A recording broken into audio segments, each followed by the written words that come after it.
seja muito bem-vindo ao canal do YouTube da Família Deblu, este canal do YouTube da Assembleia de Deus de Blumenau, igreja pastoreada pelo nosso pastor-presidente, pastor Milton dos Santos, e também o nosso pastor Ediano. Você está no nosso subsídio da Escola Bíblica Dominical. E neste momento nós vamos estar falando sobre a lição dos jovens, muito especialmente a lição dos bons e maus exemplos da Bíblia, aprendendo com homens e mulheres. E nós vamos estar falando sobre a lição de número 6, Natan falando o que Deus mandou você falar. Eu quero, antes de iniciar esse nosso momento, eu quero deixar aqui uma dica muito especial com relação a toda essa revista. Nós estamos diante de uma revista muito especial que vai nos trazer o perfil de alguns personagens bíblicos. E para uma melhor análise desses perfis, eu gostaria de estar indicando alguns livros, gostaria de estar indicando Quem é Quem na Bíblia Sagrada, um livro da editora Vida, editado por Paul Gardner e vários de seus colaboradores que participaram com ele. Também gostaria de estar indicando Todos os Personagens Bíblicos de A a Z, de Richard Losch, e também estar indicando um material muito simples, mas porém muito útil, que é o Dicionário de Almeida, lançado pela Sociedade Bíblica, esse aqui que está nas minhas mãos. Apesar de ser um material simples, é um material muito bom para você ter algumas verdades ou algum conteúdo introdutório nas suas mãos e muito rapidamente. Por exemplo, quando for citada alguma região, quando você estiver lendo algum livro ou citar algum determinado personagem, isso aqui é uma ótima forma de consulta rápida nas suas mãos. Também você pode, como também deve usar comentários bíblicos, ok? Eu quero lembrar a você que nós estamos aqui com o propósito de ministrar subsídios para você. Então nós não vamos estar ministrando a aula, nós vamos estar trazendo subsídios para que você possa ter uma aula melhor e conteúdos para que com certeza venha frutificar no dia que você for ministrar. Nós entendemos que é bom você iniciar a sua aula a partir do texto áureo, enfatizando introdutoriamente um pouco sobre o contexto do texto áureo. O texto áureo é 1 Crônicas, capítulo de número 17, versículo de número 15, onde a Bíblia vai nos registrar o contexto de quando Davi ele deseja edificar uma casa ou um templo para a Arca do Senhor. É bom você perceber, eu gosto de uma versão bíblica desse texto, que é a versão NVT, uma versão lançada recentemente em 2016, nova versão transformadora. E essa versão vai dizer assim, versículo 15: Natan voltou e contou ao rei tudo o que o Senhor lhe tinha revelado. É interessante porque a partir dessa expressão, Natan voltou, você pode expressar então a síntese, que é devemos resistir à ideia de falar em nome de Deus as nossas próprias palavras, porque Davi voltou, e você já pode partir para a introdução da sua aula, que é exatamente falar o que nós somos vocacionados para falar o que Deus disse. E se não falarmos o que Deus disse, nós precisamos voltar, retornar e ser fiéis ao que Deus nos comandou e nos comissionou dizer. Essa é a grande síntese do que nós vamos estar trabalhando. O ponto de número 1 vai tratar exatamente sobre o perfil de Natan. Quem é Natan? É interessante que Natan, o seu nome significa doador, de acordo com o dicionário Almeida que eu apresentei aos irmãos. Natan foi um profeta durante o reinado de Davi e Salomão. Eu quero destacar aqui para vocês 3 eventos ou 3 momentos importantes que Natan tem decisivos na história de Davi e na história de Salomão. O primeiro momento está lá em 1 Crônicas 17 e também o registro em 2 Samuel, capítulo de número 7, quando Davi ele quer construir uma casa ou um templo para a Arca do Senhor.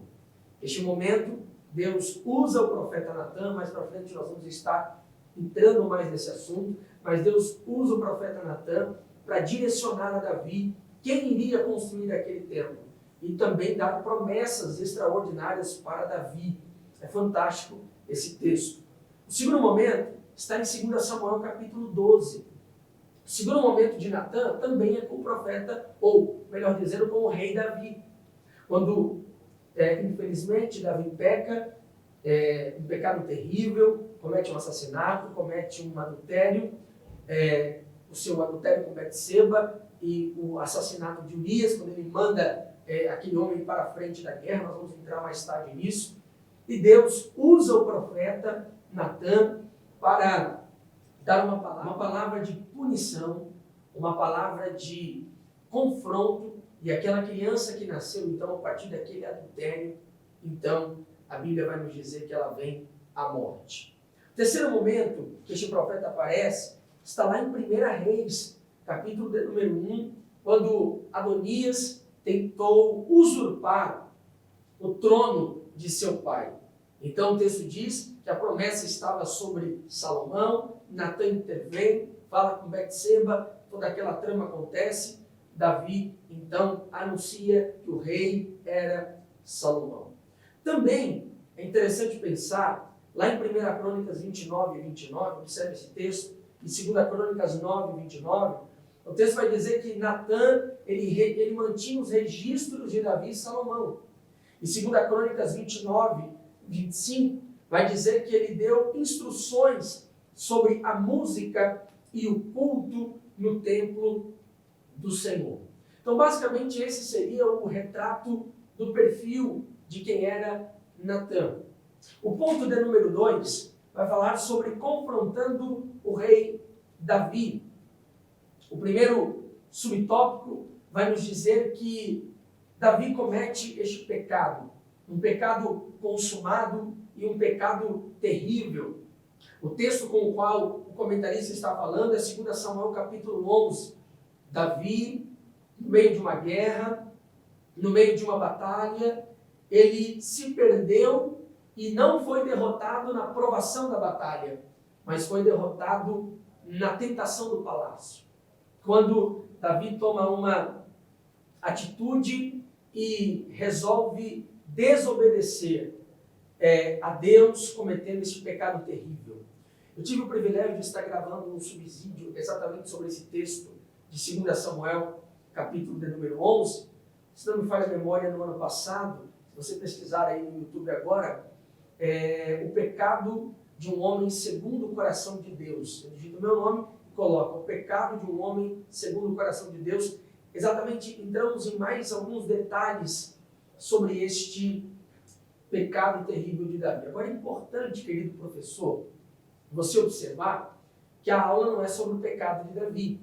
A aula não é sobre Davi. A aula é sobre Natã e a sua autoridade profética. Então, nós não podemos perder muito tempo nesse conteúdo ou gastar muito tempo nesse conteúdo, porque o foco não está no ponto do pecado de Davi. Mas o foco vai estar exatamente no subtópico 2 e o resultado do subtópico 2, que é o arrependimento de Davi. Então preste muito bem atenção, porque o texto diz que Natã vai falar com ele através de parábolas. Está lá 2 Samuel, no capítulo 12, porque todo o registro do pecado de Davi, todo o capítulo 11. Capítulo 12, Deus usa Natã e confronta o rei de forma sábia, contando aquela parábola do versículo 1 ao versículo 7, um homem que tinha vários cordeiros e um que só tinha apenas um cordeiro, recebe uma visita e mata o cordeiro para receber aquele viajante. E aquele que tinha apenas um cordeiro agora não tem mais nada. E Davi se enfurece com essa história e diz, olha, esse homem que roubou esse único cordeiro daquele homem pobre tem que morrer. E Natã diz, olha, você é este homem terrível, mau. E esse confronto resulta que Deus, de uma forma veemente, usa o profeta Natã para Davi, e Davi então se arrepende. Está lá o Salmo 51, é muito bom você explorar o que diz o Salmo de número 51, para você perceber quão maravilhosa foi a reação de Davi. Diferente de Saul, que procurava suas desculpas diante de Samuel, Davi, diante de Natã, se arrepende e diz, não retira de mim o teu espírito, não me lance fora da tua presença, ele se arrependeu e por isso não foi o fim, porque a graça de Deus o alcançou e promoveu verdadeira transformação. O ponto de número 3 fala sobre falando o que Deus mandou. Este ponto 3 vai nos falar sobre o texto de 1 Crônicas, capítulo 17, e 2 Samuel, no capítulo de número 7.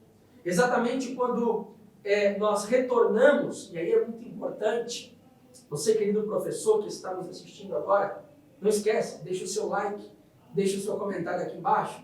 Agora, é muito importante você perceber que o ponto 3 está ligado à síntese e está ligado ao textual.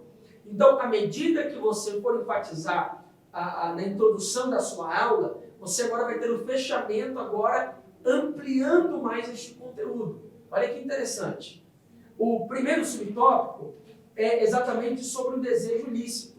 Você vai introduzir 1 Crônicas capítulo 7, ou se você preferir, 2 Samuel capítulo 7. Quando Davi está num tempo bom, o texto vai dizer um tempo bom, um tempo de muitas conquistas, um tempo em que Davi constrói aquilo que ele desejava, porém ele olha para a Arca do Senhor e vê que ela está construída sobre as tendas.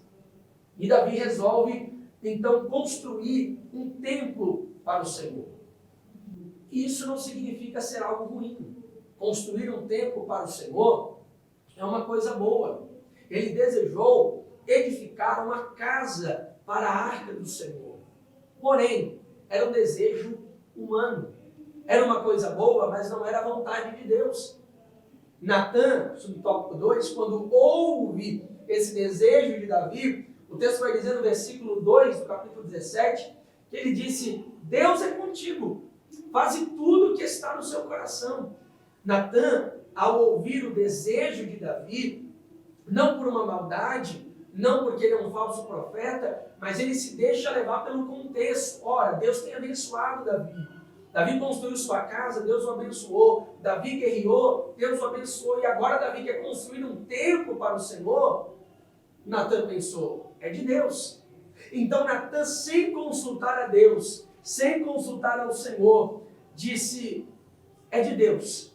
Deus é contigo. Porém, o que Natã tinha falado, nós vamos entender no subtópico de número 3, que Natã falou de acordo com o seu próprio pensamento. Natã falou de acordo com a sua própria vontade. Não era o que Deus tinha para Davi.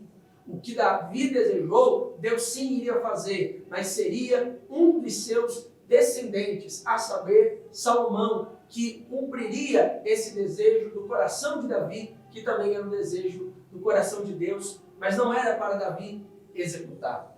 É interessante que Deus fala, o texto diz que naquela mesma noite, Deus aparece para Natã, fala sobre grandes promessas que ele tinha para Davi, mas uma das coisas mais importantes seria o confronto com relação ao desejo de Davi.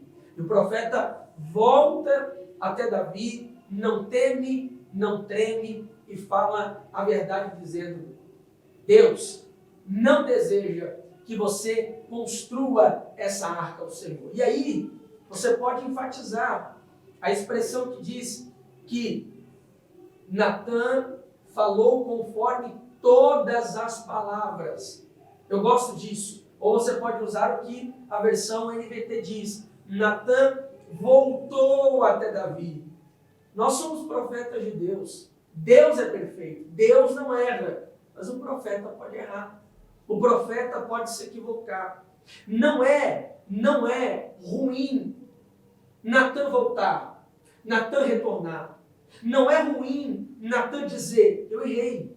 Não é ruim Natã retornar às suas palavras e dizer, olha, foi da minha emoção. Mas o que Deus disse é assim, assim e assim. Feio ou ruim seria Natã permanecer com a sua palavra só para mostrar que ele pode, ou que ele não erra, né? Melhor dizendo, que ele não se equivoca, que ele não tem nada, mais ou menos assim, a minha reputação é inabalável, eu nunca falhei. Não, profetas falham, mas profeta de Deus de verdade, ao descobrir a sua falha, volta atrás, retorna e fala exatamente tudo o que Deus lhe mandou. Querido irmão, querida irmã, que está nos assistindo esse subsídio, eu penso que você deve terminar a sua aula nesse dia tão especial que você vai ministrar, confrontando esses amados jovens e perguntando se eles desejam, em primeiro lugar, ser profeta de Deus. Agora, em segundo lugar, confrontar eles, que o profeta não fala daquilo que pensa, homem e mulher de Deus não fala daquilo que acha, homem e mulher de Deus fala exatamente aquilo que Deus lhe mandou, e quando necessário, ele volta atrás, porque Deus não falha, homens falham, e quando nós falhamos, nós temos que voltar atrás e falar exatamente o que Deus nos mandou. Deus abençoe você, Deus abençoe sua casa em nome de Jesus. Não esqueça, deixe o seu like, deixe o seu comentário. Deus lhe abençoe. Até a próxima, em nome de Jesus.